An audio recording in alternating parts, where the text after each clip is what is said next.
Assalamualaikum warahmatullahi wabarakatuh. Bismillahirrahmanirrahim. Bismillahirrahmanirrahim. Bismillahirrahmanirrahim. Ayatul Talibat, kita kali ini belajar tentang materi sahabat. Pelajaran ilmu hadis kelas 12 agama semester ganjil. Kompetensi dasarnya mengevaluasi pengertian dan keadilan para sahabat dan tabi'in. Baiklah, kita pertama pelajari siapa itu sahabat. Sahabat adalah man laqiyan Nabi sallallahu alaihi wasallam musliman wa mata 'alal Islam. Orang yang bertemu Nabi, siapa saja yang bertemu Nabi Muhammad SAW dalam keadaan beriman, Islam, dan wafat dalam keadaan Islam juga, meskipun mungkin di tengah-tengahnya pernah murtad.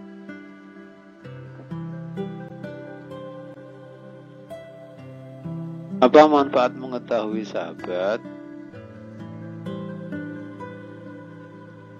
Ketika sahabat diketahui, maka akan teridentifikasi sebuah itu sambung sanadnya hingga Nabi atau tidak, atau mursal hilang atau putus sanad pada rawi sahabat. Jadi akan diketahui ini hadis mutasil atau hadis musnad atau hadis mursal, hadis yang dari sahabat dari tabi'in langsung kepada Nabi, artinya hadisnya mursal. Dengan diketahui di penghujung sanad itu sahabat apa tabi'in, maka akan diketahui hadis itu sambung apa tidak.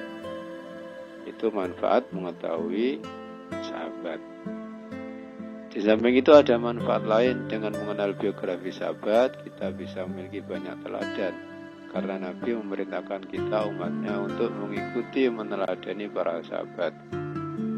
Ashabi kan nujum, sahabat-sahabatku bagaikan bintang-bintang. Bi'ayyi muqtadaitum ihtadaitum, dengan yang mana saja kalian mengikuti, beliau kalian akan mendapatkan petunjuk.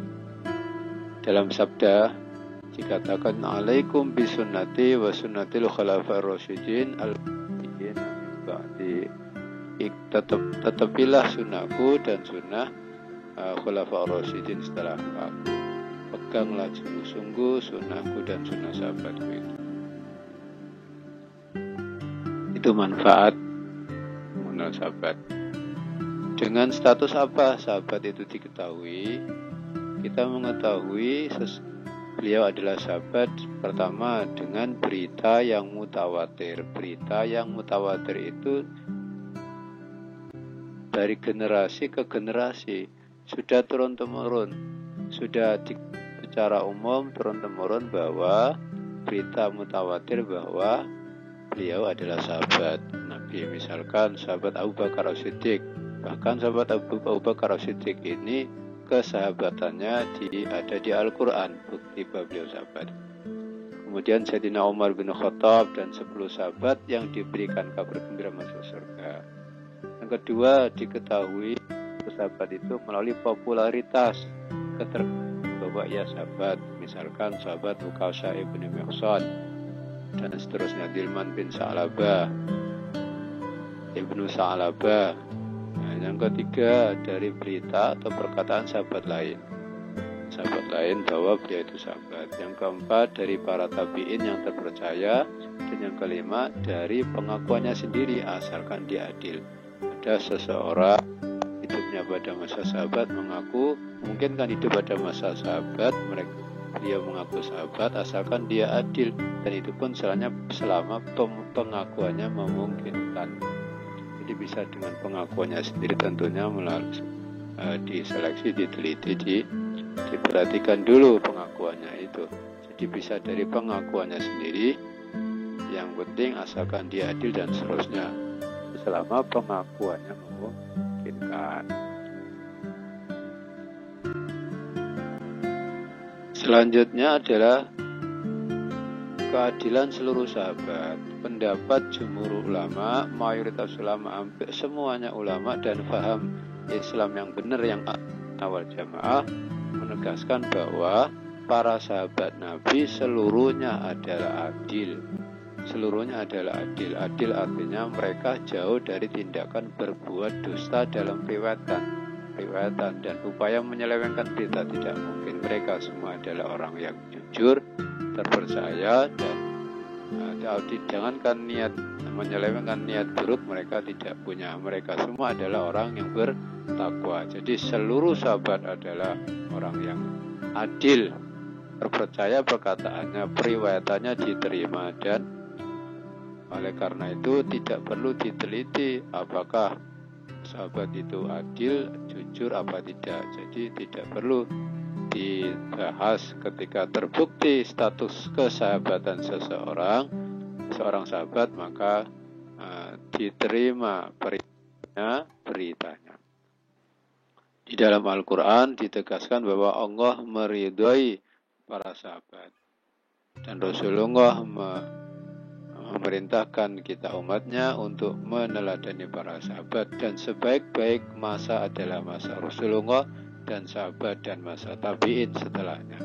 Artinya dengan maka difahami, diambil faham, pemahaman bahwa seluruh sahabat adalah orang yang adil.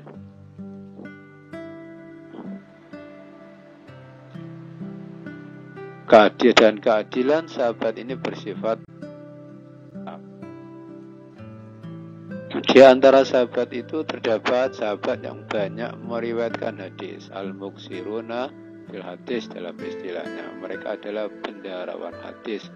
Ada 6 orang sahabat yang banyak meriwayatkan hadis. Di antaranya Abu Hurairah 5.374 hadis. Ada sahabat Ibnu Umar radhiyallahu, beliau meriwayatkan hadis 2.630 hadis. Ada sahabat Anas Ibnu Malik radhiyallahu an yang meriwayatkan hadis sebanyak 2.286 hadis.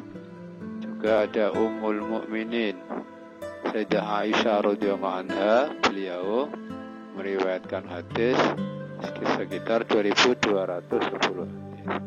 Ada Ibnu Abbas 1.660 hadis, dan Jabir bin Abdullah 1.540 hadis. 6 orang sahabat inilah dikenal dengan istilah al-mukthiruna fil hadis. Mereka adalah orang-orang yang memperbanyak mengkoleksi hadis atau bendaharawan hadis, termasuk ulama di kalangan.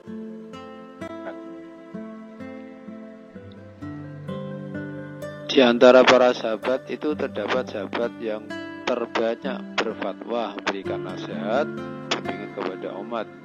Diriwayatkan bahwa yang paling banyak berfatwa adalah sahabat Abdullah bin Abbas. Di antara para sahabat yang paling banyak berfatwa, memberikan fatwa hukum, penjelasan hukum. Para sahabat itu ada beberapa ulama sahabat, misalkan Umar ibn al-Khattab, Sayyidina Ali, Ubay bin Ka'ab, Zaid bin Sabit, Abu Darda, dan Ibnu Mas'ud. Inilah ilmu para sahabat bermuara pada beliau-beliau ini, dan pada akhirnya juga ilmu para sahabat itu berakhir pada diri Sayyidina Ali bin Abi Thalib dan Ibnu Mas'ud. Berapa sih jumlah sahabat? Tidak ada akurat mengenai jumlah para sahabat. Meskipun demikian, ada pendapat ahli yang bisa dijadikan sandaran. Di antaranya mereka mengatakan lebih dari 100.000 orang. Namun juga ada pendapat yang terkenal yang dinyatakan oleh Abu Zar Ar-Razi. Beliau menegaskan Rasulullah wafat meninggalkan para sahabat sekitar berjumlah 114.000 orang. Demikian adalah jumlah sahabat. Siapa sahabat yang paling utama? Hubungannya dengan tabaqah, tingkatan para sahabat. Sahabat yang paling utama adalah Abu Bakar As-Siddiq, kemudian Sayyidina Umar. Ini berdasarkan ijma' kesepakatan ahlu sunnah. Kemudian Sayyidina Utsman, kemudian Sayyidina Ali. Ini menurut pendapat jumhur ahlu sunnah. kemudian 10 orang yang di surga.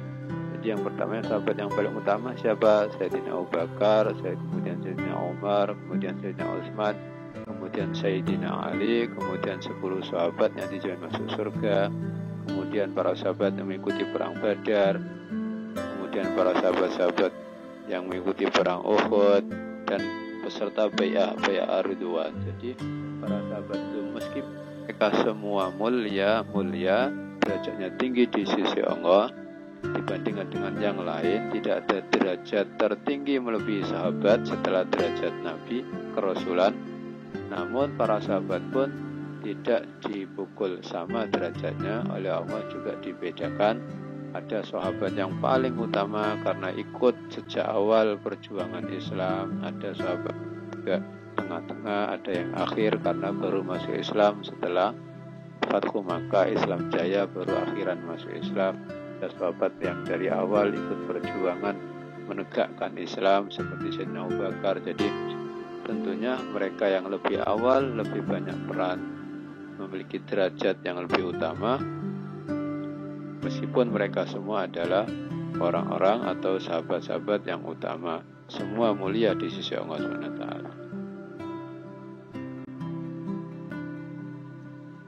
Siapa yang dimaksud dengan abadilah? Ada istilah abadilah.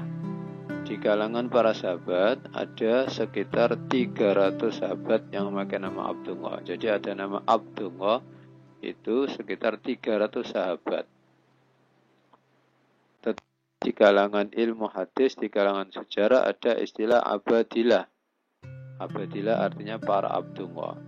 Ketika disebutkan istilah abadilah, para Abdullah, ini hanya menunjuk pada 4 orang sahabat saja, sahabat yang utama, ulamanya para sahabat yang mereka hidupnya sampai akhir periode sahabat, sehingga ilmunya sampai kepada kita semua. Yang pertama yang dimaksud dengan abadilah arba'ah adalah Abdullah bin Umar, Abdullah bin Abbas, Abdullah bin Zubair, Abdullah bin Amr ibn As.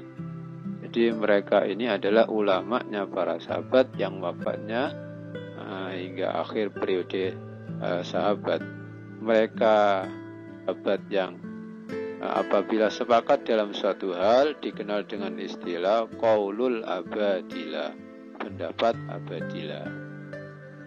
Mereka ini, semua ini adalah juga berfatwa, namun yang terbaik fatwa adalah Ibnu Abdullah ibn Abbas.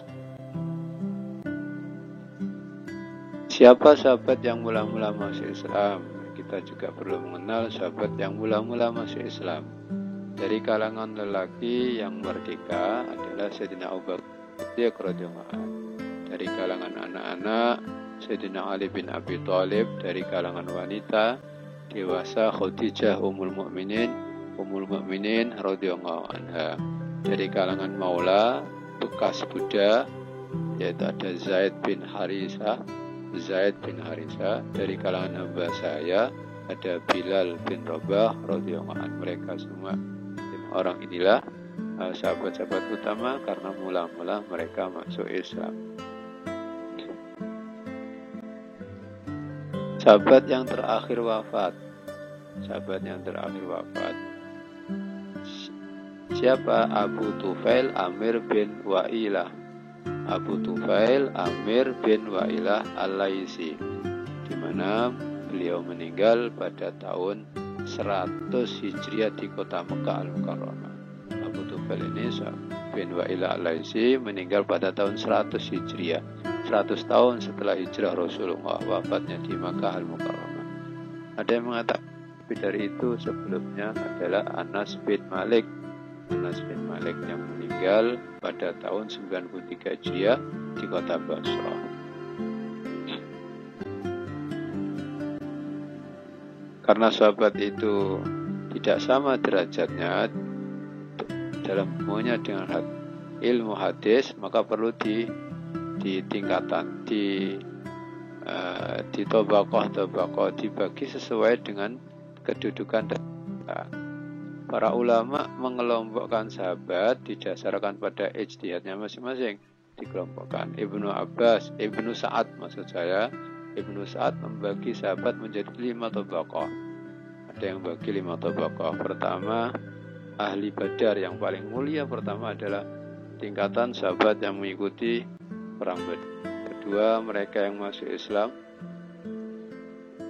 lebih dahulu berhijrah ke Habsyi dan menyaksikan pertemuan-pertemuan sesudahnya. Kemudian yang ketiga, mereka yang ikut perang Khandaq. Yang keempat, wanita-wanita yang masuk Islam setelah Mekah terkalahkan dan sesudahnya. Dan yang kelima adalah anak-anak. Ini adalah pengelompokan pembagian sahabat di sesuai kedudukan tingkatan mereka. Ya, menurut Ibnu Sa'ad dapat menjadi 5 tabaqah.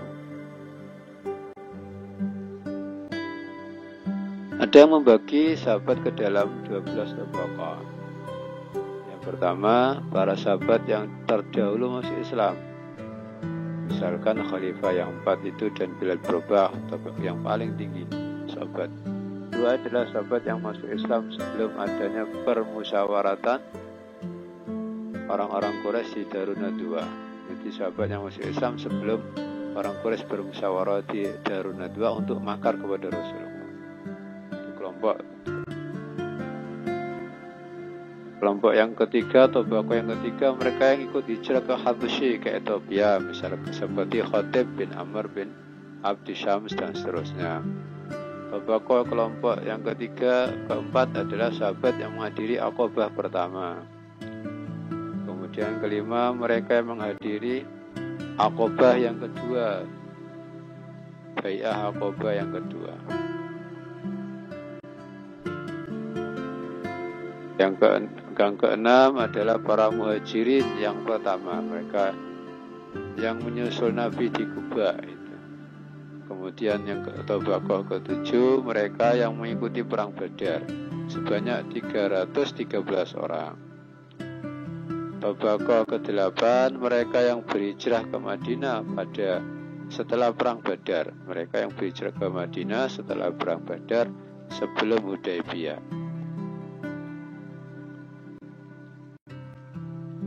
Tabaqah yang ke-9, mereka yang menghadiri Bai'atur Ridwan. Tabaqah yang ke-10, mereka yang hijrah setelah perdamaian Hudaybiyah. Ke-11, mereka yang masuk Islam setelah Mekah terkalahkan seperti Abu Sufyan dan Hakim bin Hazam. Tabaqah yang ke-12, yang terakhir adalah anak-anak yang melihat Nabi setelah Mekah terkalahkan dan Haji Wada seperti Sa'id bin Yazid.